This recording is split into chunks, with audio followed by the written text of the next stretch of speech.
Guys, কেঁচা হালধিৰে ৰৌ মাছ বনাওঁ বুলি আমি ওলালোহি মাছৰ বজাৰলৈ, কিন্তু ছোৱালী মানুহে মুখত মেকআপ কৰি তুলতুলীয়া ৰঙা চিঙা পৰাটোৰ দৰে হঠাতে দেখিলো তুলতুলীয়া কমলাগিটি। আৰু এক গুলিত দুই চিকাৰ কৰাৰ দৰে আকৌ পালোহি মাছৰ বজাৰ আৰু লৈ ললোহি ৰেচিপিৰ বাবে ৰৌ মাছ এটি। এতিয়া যিকোনো বাচন বৰ্তন এটাত মাছখিনি লৈ তাত অকণমান নিমখ আৰু অকণমান হালধি দি ভালকৈ সানি ল'ব। এতিয়া এখন কাঁহীত অকণমান পিঁয়াজৰ ঠাৰি, অকণমান আদা নহৰুৰ পেষ্ট, অকণমান কেঁচা হালধি পেষ্ট আৰু অকণমান পিঁয়াজ আৰু ধনিয়াও লৈ ল'ব দেই। এতিয়া কেৰাহী এটাত অকণমান তেল দি মৰম লগাকৈ সানি থৈ দিয়া মাছ কেইপিচ ভাজি ল'ব। অকল চালেই নহ'ব, আমি দেখুওৱাৰ দৰে বনায়ো খাব দেই।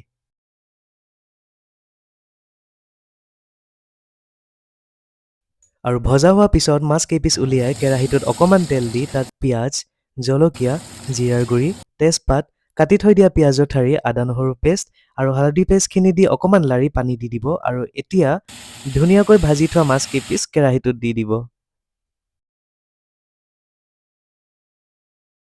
আৰু 2 মিনিটমানৰ পাছত বাতি এটাত নমাই থৈ আপোনালোকৰ জিভাখনত আৰু সোৱাদ লগা বাবে অকণমান কেঁচা ধনিয়া পাত ছটিয়াই দিব দেই। এতিয়া ঈশ্বৰৰ নাম লৈ ভৰিখন পকাই চকুটো মুজি সোৱাদ লোৱাহে কথা আৰু দেই। বাই।